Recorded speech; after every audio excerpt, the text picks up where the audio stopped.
오늘도 살아계셔서 우리와 함께 하시는 주님 믿으시면 아멘 하시죠. 아멘. 여러분, 우리 인간이 하나님을 떠나서 타락해서 하나님 없이 살아가는 죄 가운데 사는 인간의 삶의 모습을 창세기에서 아담과 하와의 아들들이었던 가인과 아벨의 모습을 통해서 보여주고 있죠. 가인 형이 동생 아벨을 돌로 쳐 죽인 살인 사건, 인간의 죄 가운데 사는 삶의 시작이 그런 죄의 열매를 맺는 것을 알려주고 있습니다. 사람은 역사가 진전되면서 이 역사를 어떻게 만들어 왔습니까? 우리가 역사는 무엇인가라는 질문을 할 때에 역사학자들이나 많은 사람들은 나름대로 해석을 합니다. 역사는 발전을 해왔다든지 전진하고 있다고 생각할 수도 있고, 어떤 사람은 역사는 퇴보하고 있다고 말할 수도 있고, 어떤 사람은 역사는 타포 상태다 그렇게 말할 수 있는 요인도 있습니다. 어떤 면에서 역사는 발전된다고 생각하십니까? 어떤 면에서 역사는 퇴보하고 있다고 생각하십니까? 어떤 면에서 역사는 답보 상태라고 생각할 수 있겠습니까? 신앙적인 영적인 면에서 성경을 통해서 하나님께서 우리에게 말씀해 주시는 인간의 역사란 그런 측면에서 영적으로는 여전히 예나 지금이나 하나님의 은혜가 아니면은 사망의 그늘에 앉아 있는 인간의 역사는 희망이 없는 역사죠. 진전 발전이 아니에요. 세상이 더 악해져 간다는 이야기는 역사는 그 죄 가운데서 더 고약하게 바뀌어가고 있다는 것을 말해주고 있습니다. 하나님의 은혜가 아니면, 그 은혜의 역사가 우리 가운데 개입되지 않으면 인간은 사망이에요. 사망의 어두운 그늘에 앉아 있는 것이죠. 그 가운데서 만들어낸 인간의 역사 중에 하나 형태가 사람을 종로로 하게 하는 것입니다. 종으로 삼는 거예요. 왜? 가인이 동생 아벨을 쳐 죽인 까닭은 내가 잘 되어야 된다는 거잖아요. 내가 높임을 받아야 되고 내가 동생보다 나아야 되는데 왜 동생을 하나님 나보다 더 귀하게 여기고 내 예배는 안 받으시고 동생의 예배를 받았느냐, 이거였잖아요. 하나님이 가인의 예배를 안 받으신 것은 자기 마음대로 지가 드린 정성이고, 아벨의 예배는 하나님이 가르치신 예배를 하나님 뜻대로 드려서 받으신 거잖아요. 그런데 그게 못마땅한 거야. 내가 잘나야 되는데, 내가 높아져야 되는데, 내가 인정을 받아야 되는데, 동생이 인정을 받으니까 못 견뎌서 죽였단 말이에요. 화가 나서 죽인 거죠. 우리 인간은 끊임없이 자기가 왕 노릇하려고 하는, 자기 왕국을 세우고자 하는 이 끊임없는 욕망 속에서 서로 다투고 싸우고 미워하고 전쟁을 하고 이렇게 산다고요. 그것이 다른 사람을 종으로 삼는 노예 제도를 만든 역사가 인간의 역사입니다. 사람이 인간의 역사를 만들어 오면서 언제부터 노예 제도가 생겼겠습니까? 아주 오래되었습니다. 이스라엘 백성이 오늘 본문에서 애굽에서 바로의 종살이 하면서 살았잖아요. 노예가 되어서 살았던 것들을 하나님께서 건져내셔서 광야에서 생활하실 때 시내산에서 언약을 맺으시면서 십계명을 비롯한 여러 율법을 주시잖아요. 우리가 지금 큐티 말씀을 매일 나누고 있죠. 매일 묵상하는데 그 말씀 중에 오늘 본문에서는 바로 그 시내산 언약을 맺으시면서 율법을 주시고, 그 율법의 조항 중에 하나가 인간이 만들어낸 이 노예 제도에 관한 하나님의 법을 주시는 거예요. 어떻게 생각하면, 우리가 간단하게 잘못 생각하면 하나님이 노예 제도를 허락하셨다는 말씀인가 이렇게 오해할 수 있어요. 아니요, 하나님이 허락하신 제도가 아니라 사람들이 만들어 놓은 제도를 하나님 다시 손보시기 시작하는 거예요. 이미 있었던 노예 제도, 사람들이 만든 제도예요. 노예가 왜 되었죠? 역사적으로 노예가 되어지는 과정을 한번 생각해 보시죠. 노예가 왜 되었어요? 노예는 전쟁을 하다가 힘없는 나라가 힘 있는 나라에게 빼앗긴 포로가 되면 그 사람들을, 포로를 대신 대개의 경우가 종으로, 노예로 삼았어요. 또 한 경우 사람을, 힘 있는 사람이 납치를 한다든지 끌어가가지고 여자들이나 연약한 사람들을 끌어다가 종으로 삼았었죠. 또한 어떤 경우 있습니까? 여러 가지 상황이 어려워서 생활해야 되기 때문에 스스로 자원해서 자기의 몸을 팔아서 종이 되어진 상황이 됐어요. 여러분 잘 아시는 요셉은 바로 형들에 의해서 팔려서 노예를 사는 노예 상인들에 의해서 애굽으로 팔려가서 종이 되었던 것과 같이 그런 여러 경우 종이 노예가 되어진 거예요. 하나님이 만든 제도가 아니라 사람들이 만들어 놓은 삶의 형태였던 것이죠. 힘으로 부리고자 하는.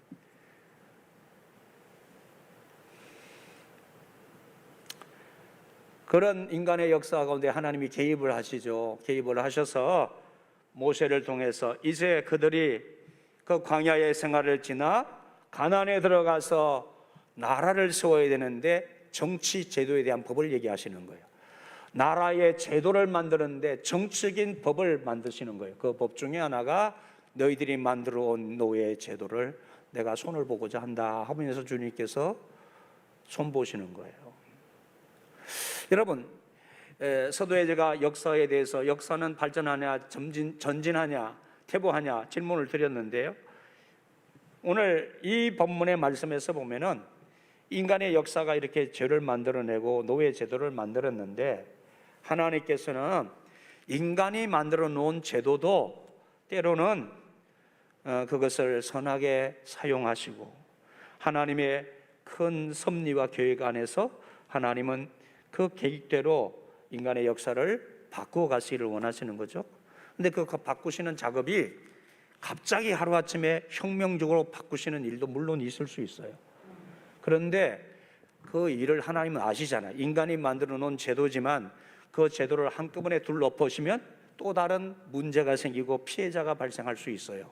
자, 아까 그 노예 제도가 왜 생겼느냐 하는 말씀을 드렸을 때 그 한 예가 내가 어려워서 힘이 없어서 내가 먹고 살기가 어려워서 스스로 종이 된 사람도 있단 말이에요. 근데 여러분 우리의 역사 속에서도 한국 교회에 복음이 들어오기 전에도 종의 제도가 있었잖아요. 양반과 쌍놈. 그런 제도 속에서 우리나라도 사람을 부리는 제도가 있었단 말이에요. 그런데 그들 중에는 저도 저 어릴 때에 외갓댁에 그 모섬이 있었어요. 외갓집에 가면은 그 모섬들이 두 가지 종류의 모섬들이 있더라고요. 한 종류는 저 집에서 먹고 자면서 계속해서 가정의 일을 돌보는, 그러면서 먹는 거 해결하고 어느 다소간에 그에게 품삯을 뭐 곡물로 주든지 하는 경우가 있고, 또 시간제 하루 종일 와서 아침에 일찍 와서 그렇게 일을 하고 저녁에 퇴근하는 모섬도 있더라고요. 그런데 그 사람들 그 일을 하지 못하게 하고 그 사람들 다 쓰지 않는다면, 주인들이 쓰지 않는다면 그 사람들은 살 길이 막막한 거예요. 그래서 시대적 상황이지만 그 시대적 상황 속에 어쩔 수 없이 또 그 제도가 필요한 것도 있었단 말이에요. 그걸 한꺼번에 다 없애버리면 어려운 사람들 어떻게 살아요?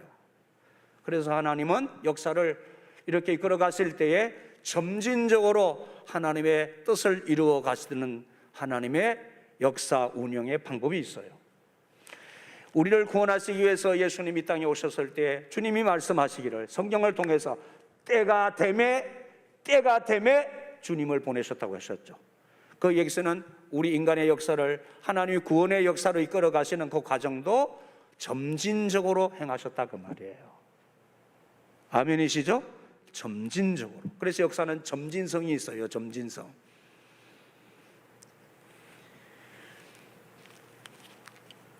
인간이 잘못 만드는 제도도 하나님이 제한적으로 허락하시면서, 그러나 그 인간이 만들어 놓은 제도에 근본적으로 잘못된 것을 하나님이 바로 잡으시는 은총의 법이 오늘 모세를 통해서 시내산에 주신 새로운 종의 법인 것입니다.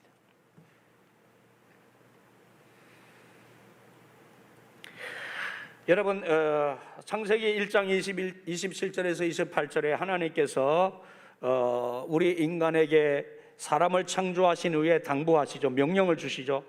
하나님이 자기 형상 곧 하나님의 형상대로 사람을 창조하시되 남자와 여자를 창조하시고 하나님이 그들에게 복을 주시며 그들에게 이르시되 생육하고 번성하여 땅에 충만하라. 땅을 정복하라.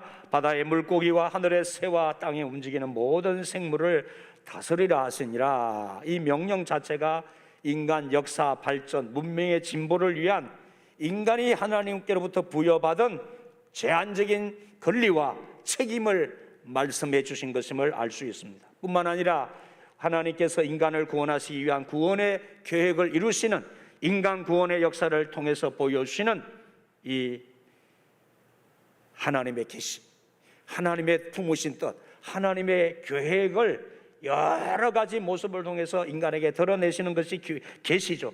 그 계시도 바로 점진성이라고 하는 거예요. 그래서 모세를 통해 주신 이 율법의 가치와 호용성은 그 시대적 상황을 따라 주어진 것이며 장차 이스라엘 백성이 가나안에 들어가서 나라를 세워서 지켜야 할 생활 규범이요 정치적인 사회 제도였습니다. 그래서 이 규범은 본래 그 자체로 완전한 것은 아니었습니다.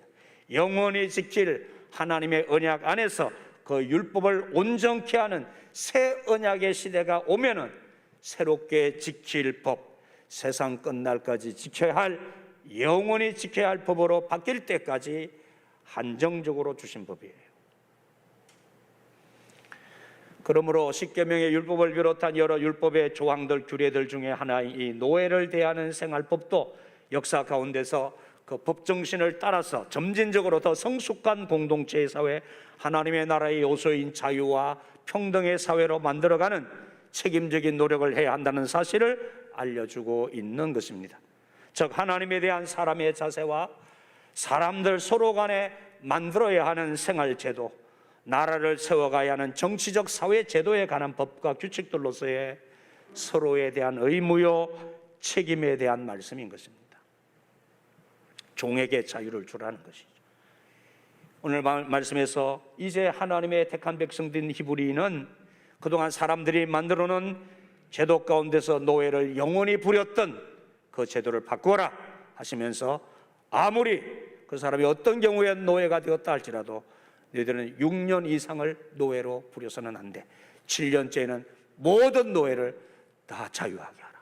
이렇게 하신 거예요. 당시 시대적 상황에서는 사람이 만들어 놓은 노예 제도에서는 상상도 할 수 없는 획기적인 법이었습니다. 여러분 생각해보세요. 내가 노예를 평생 부리려고 돈을 주고 노예 문서를 주고 샀는데 그 재산입니다.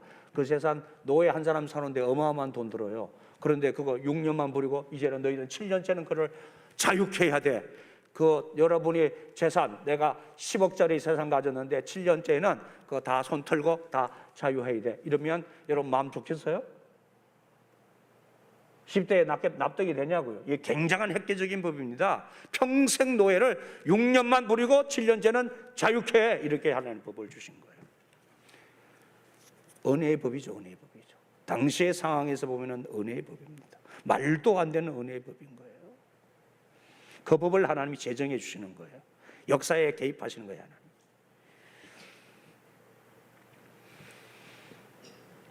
자본 중심의 금융 경제가 노동의 가치를 마음대로 정하는 오늘의 현실에서 종이었다가 해방된 그리스도인은 이 세상과 구별되어서 어떻게 서로의 자유를 정진시키는 삶을 살 수 있을까를 늘 생각하면서 고민하면서 우리는 회사를 설립하거나 직장을 운영하는 사용자로서의 그런 공동체, 사회적 책임을 다해야 합니다. 종이 결정하게 하라고 그러죠. 종이 결정하게 해라. 홀로 와서 종이 되었는데 주인이 아내를 주어서 처와 자식이 생겼거든. 그들은 주인 소유이기 때문에 자기 혼자만 떠나야 되고 처와 아이들은 주인의 것이었어요. 그게 노예 문서에 노예의 그 주인과의 관계가 그렇게 돼 있단 말이에요. 본인 혼자 노예인데 와서 종의 주인 집에서 살다가 결혼을 해서 자식을 낳으면 그 아내와 자식이 주인의 것이지 그 종의 것이 안 돼요. 그냥 혼자 떠나야 했어요. 혼자 7년째 되는 혼자 떠나라.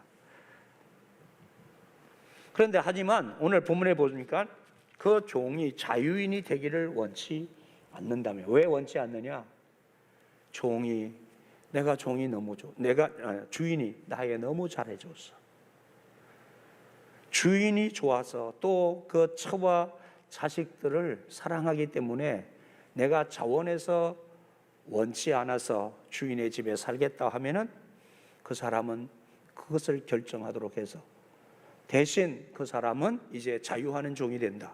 자유하는 종은 가서 제상들 앞에서 성소에 가서 또 많은 사람들이 오고 가는 그 성소에서 그 길을 뚫어라. 길을 뚫어서 흔적을 내야 된다. 표시를 넣어서 너는 이제 평생 너 주인을 네가 좋아하고 네 처자식 때문에 네가 밖에 나가서 살기를 원치 안 하고 주인 집에서 살기를 원했으니까 길을 뚫어서 표시해서 그렇게 살아라. 그때는 주인과 새로운 관계가 형성됩니다. 주인도 그 주인이 좋아서 들어온 그를 옛날의 종으로 부리지 아니하고 인격적으로 대하고 또한 그 가족들과 함께 자유롭게 생활할 수 있도록 배려해주고 그래서 주인의 즐거움에 참여하고 그러면서 그는 더 복된 삶을 살게 되어지는 자유하는 종이 된다는 것이었어요.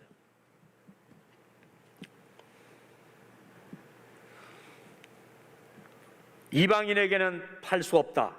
10절에 만일 상전이 다른 여자에게 장가들지라도 그 여자와의 음식과 의복과 동침하는 것은 끊지 말 것이요 음식, 의복, 동침 이 세 가지는 아내의 권리로서 결혼 후에 남편이 반드시 아내를 위해 지켜야 할 사항들이었습니다.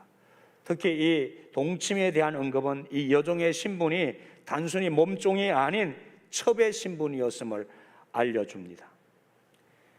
이 여종은 7년이 되어도 몸값을 지불하지 않으면 자유를 얻을 수 없습니다. 하지만 주인이 첩으로 데리고 살다가 싫어졌으면 몸값을 받고 보내야 한다는 것입니다. 하지만 주인이 여종과의 약속에 신실하지 못했고 그 여종 역시 언약 백성이기에 이방인의 손에게는 팔 수 없게 하셨습니다. 왜냐하면 이방인의 손에 팔아버리면 하나님의 이 법이 적용되지 않잖아요. 그러면 어떤 상황이 됩니까? 다시 평생 종노릇을 해야 되는 여인이 인권을 잃어버리는 상황이기 때문에 그 여인의 인권을 보장하는 제도인 것이에요. 주인이 여종을 아들에게 주기로 했으면 딸처럼 대해야 되고 자신이 취하기로 했으면 끝까지 책임을 져야 한다는 것이었습니다. 오늘날의 기준으로 보면 여전히 불만족스러울 수 있지만 당시 문화에서는 종에 대한 주인의 의무를 엄하게 요구하는 이런 법은 바로 그 종을 통제하는 법이 아니라 그 종의 인권과 자유와 인간다움을 보장해주는 장치였던 것입니다.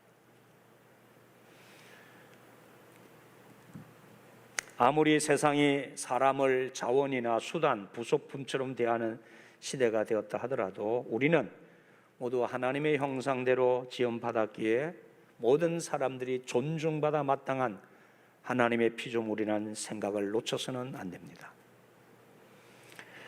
오늘 본문을 통해서 살펴야 하는 이 종의 제도에 대한 하나님의 마음과 생각이 어떠하냐 하는 것을 읽어야 합니다. 오늘 우리의 시대의 상황에서 우리는 이 말씀을 어떻게 받아서 해석하고 적용해야 하느냐 하는 것입니다. 우리는 노예를 부리지도 않는데 나는 주인도 아니고 노예도 아닌데 이 말씀이 우리에게는 어디에 해당하는 건가? 해당됩니다. 어디에 해당될까요? 여러분 마르틴 루터 킹 목사가 이끌었던 미국의 흑인 노예 해방의 역사에서 보여주는 기독교 신앙적인 교훈이 무엇입니까?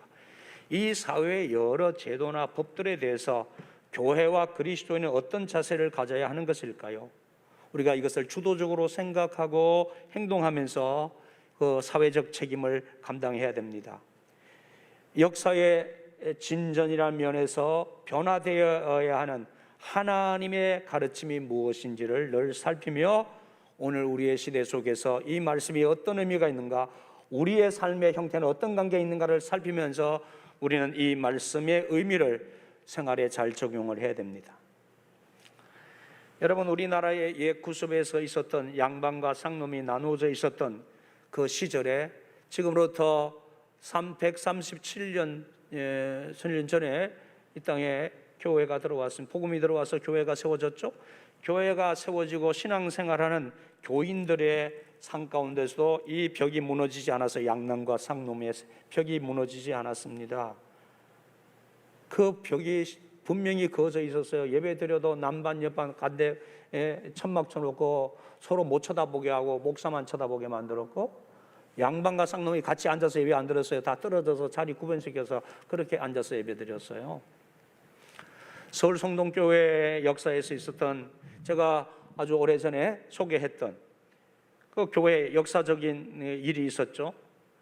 그 교회에 상놈의 종이 교회 장로가 된 일 때문에 양반들이 들고 일어나가지고 교회가 쪼개졌어요. 둘로 쪼개졌어요. 그래서 양반교회, 상놈교회가 세력된 거예요. 근데 나중에 양반들이 회개하고 다시 교회에 합쳐졌어요. 그런가 하면은 전북 김제에 검산교회, 우리 교회 교우들 한번 다녀왔죠. 1900년에 생긴 설립된 교회예요. 한국 선교 15년 만에 검산교회가 전북 김제에 생겼는데, 여기에 조덕삼 장로와 이자희 목사가 있어요. 이 두 분의 이야기가 아주 유명하죠. 거상이자 지주였던 조덕삼은 검산교회의 운영에 필요한 재정적인 일에도 매우 헌신을 하고 있었습니다. 그는 이자익보다도 이자익보다 나이가 15이 많은데, 이자익은 조덕삼의 집의 종이었습니다.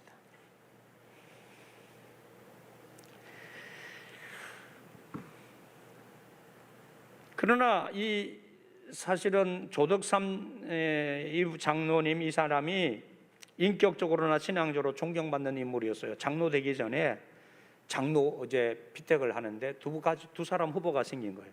이 조덕삼 씨하고 그 밑에 자기 집에서 일하는 일꾼인 머섬이, 두 사람이 장로 후보로 올라온 거예요. 그래서 두 사람 놓고 장로 선택을 하는데, 주인 조덕삼이 된 게 아니고 이 머섬, 종처럼 부리는 머섬이 장로가 됐어요.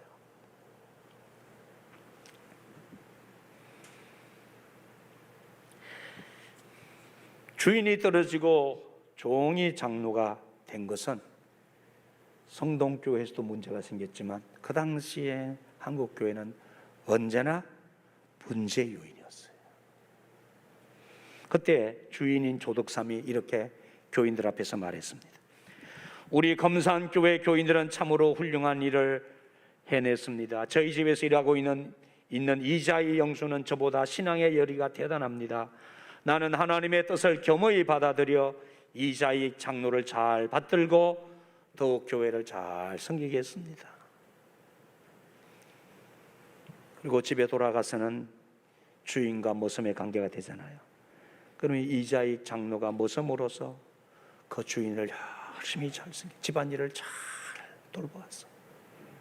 그리고 교회에 오면은 조덕삼 이분이 이자희 모섬 장로를 장로님 하면서 잘 섬겼어요.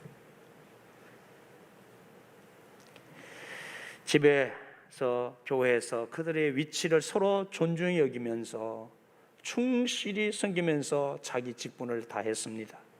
조덕삼은 후일 사제를 틀어서 유광 학교를 세웠고 후진 양성에 매진하였고, 이자희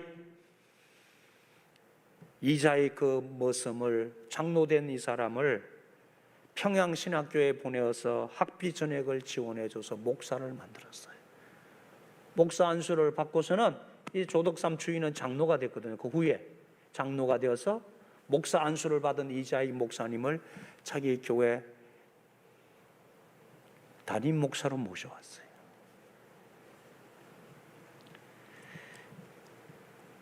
그러니까 1910년이에요. 장로님 모셔와서 목사가 되었고, 이자희 목사는 후에 3번에 걸쳐 대한예수교 장로회 총회장을 역임하기까지 했어요. 한국교회 역사에 참 아름다운 모습으로 기록되어 있어요. 요즘 우리 사회에서는 이런 종과 주인의 관계에서가 아니라 이제는 민주사회에서 서로 대등한 위치에서 이 노예와 주인의 제도는 오늘의 노사 제도와 연결되어져 있는 거예요. 역사의 점진성 가운데서 하나님은 오늘 복음을 통해서 우리에게, 오늘 우리 사회에서는 이 제도가 노사 관계로 정립이 되어야 된다는 것을 말해 주시는 거예요. 여러분, 노동에 대한 계약을 이제 맺죠. 사용자와 노동자, 근로자로서의 관계, 이것은 여러분 서로를 위한 한 공동체의 일원으로서의, 서로 공동체 한 가족으로서 돕는 관계의 핵심이 노사관계의 법인 거예요.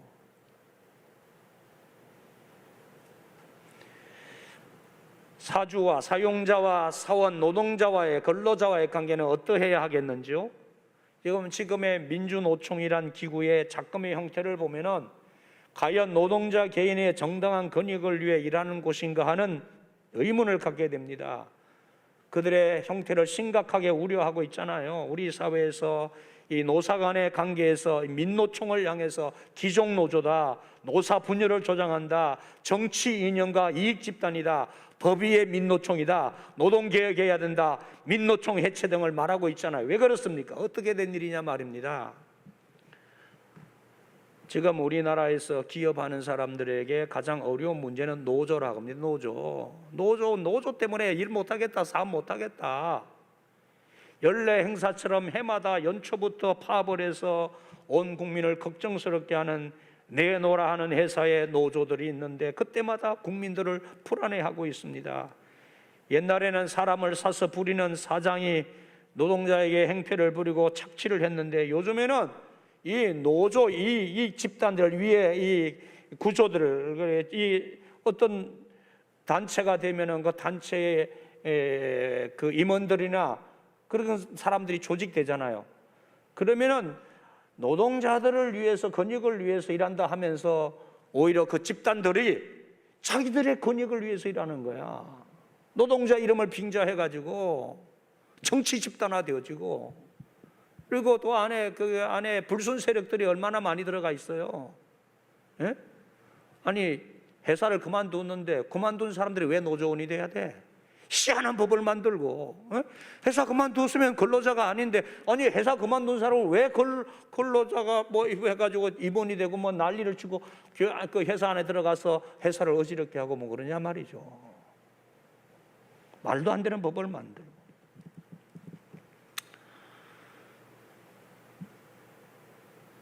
노사합이 아니라 서로 편을 가르고 전쟁을 하듯이 사느냐 죽느냐로 덤빕니다.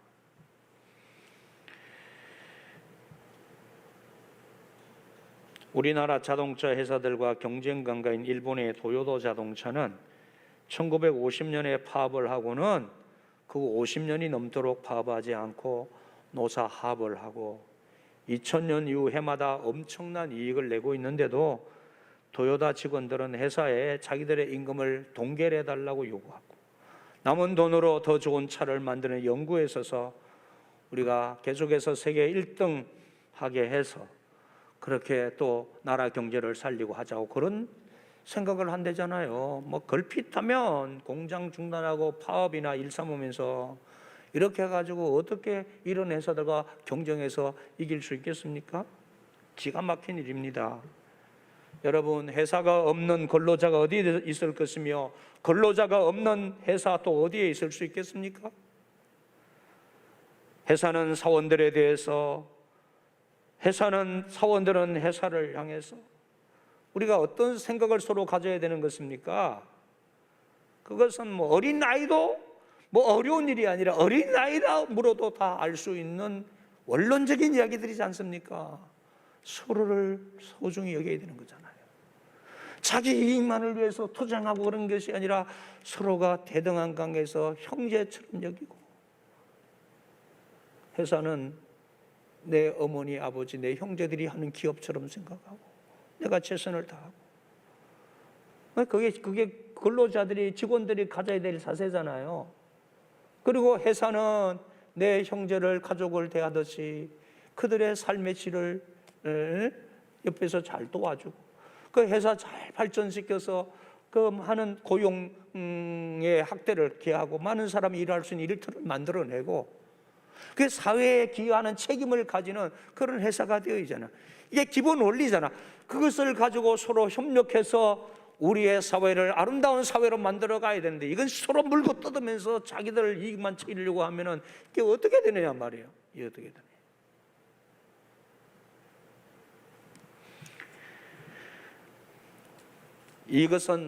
이 법은 오늘의 노사관계에 대한 법입니다. 아멘이십니까? 네. 점진적인 하나님의 뜻 안에서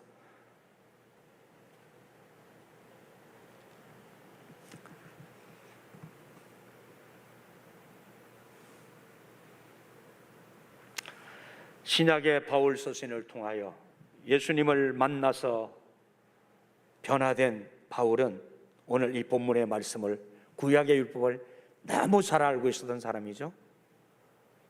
그런데 이 종의 법에 대해서, 주인과 종의 법에 관해서 바울이 너무 잘 알고 있었는데, 예수님 만나고 난 후에 이 법을 바울은 다시 해석했어요. 점진적인 하나님의 계시 안에서 이제 예수 만나서 예수님을 통해서 구원받은 하나님의 백성들은 어떤 관계를 가지고 직장 생활을 해야 되고 어떤 생각을 가지고 주인이 되어야 되느냐 하는 것에 대해서 말씀을 했어요. 바로 에베소서 6장 5절로 9절입니다. 성경 펴보세요. 바울이 예수 만나고 이 법을 어떻게 해석했는지. 에베소서 6장 5절로 9절. 우리 다 함께 봉독하겠습니다. 에베소서 6장 5절로 9절 다 같이 봉독하겠습니다. 316면입니다. 에베소서 310 신약성경 316면 에베소서 6장 5절로 9절 봉독하겠습니다. 종들아 두려워하고 떨며 성실한 마음으로 육체의 상전에게 순종하기를 그리스도께 하듯 하라. 눈가림만 하여 사람을 기쁘게 하는 자처럼 하지 말고 그리스도의 종들처럼 마음으로 하나님의 뜻을 행하고 기쁜 마음으로 섬기기를 주께 하듯 하라. 상전들아 너희도 그들에게 이와 같이 하고 위협을 거치라. 이는 그들과 너희의 상전이 하늘에 계시고 그에게는 사람을 외모로 취하는 일이 없는 줄을 너희가 알미라. 아멘. 아멘. 제가 넘어가서 제가 다 읽지는 않았어요. 6장 5절로 9절.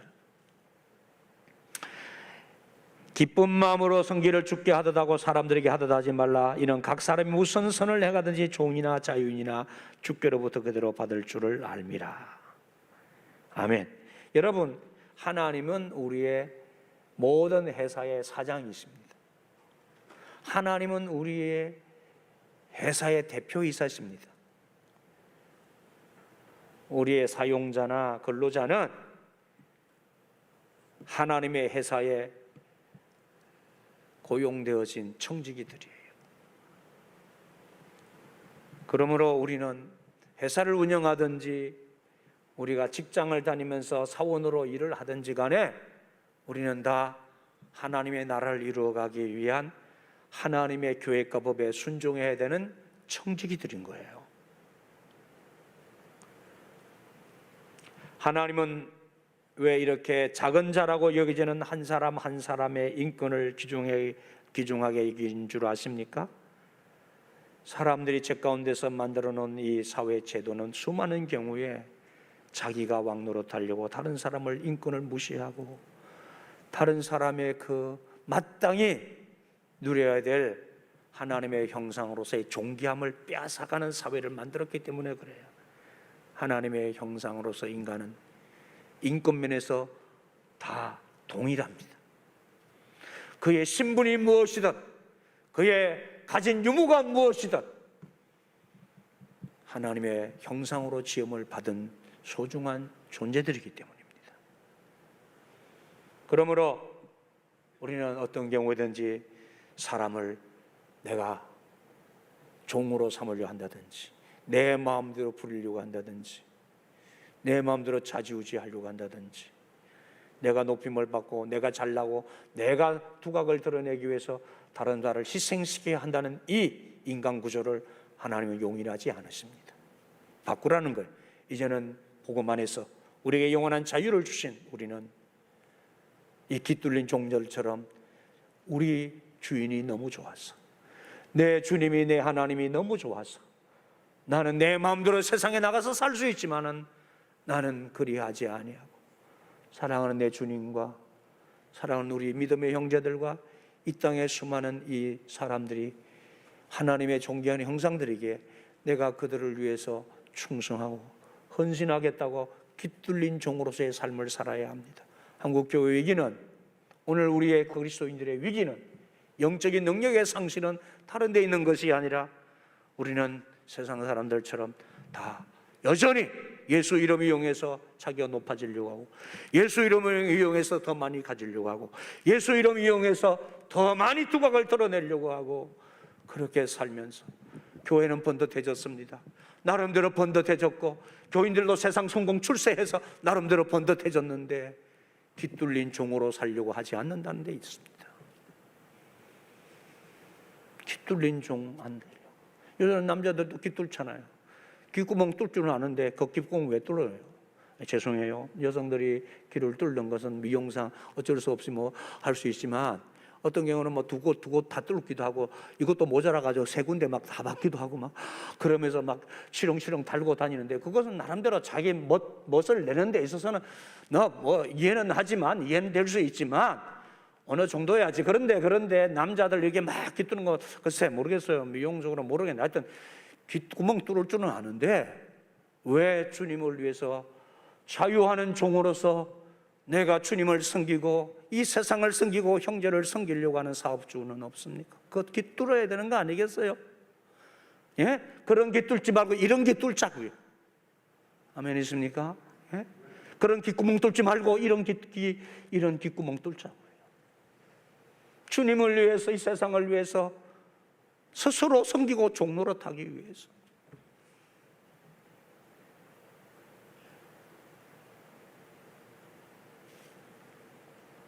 오늘 우리의 위기는, 그리스도인의 영적인 위기, 한국교회의 위기는 깃뚫린 종이 되기를 싫어하는 거죠. 기 안 뚫고 멋내고 높임을 받으려고. 우리 교회 크잖아. 우리 교회 대단하잖아. 나 이런 사람이야. 이러면서 살아가는 우리의 모습이, 우리는 새로운 가인이 되고 있지 않을까요? 수많은 사람들을 우리는 나도 모르게 추격하고 있는 거 아닐까요? 기도하십시다.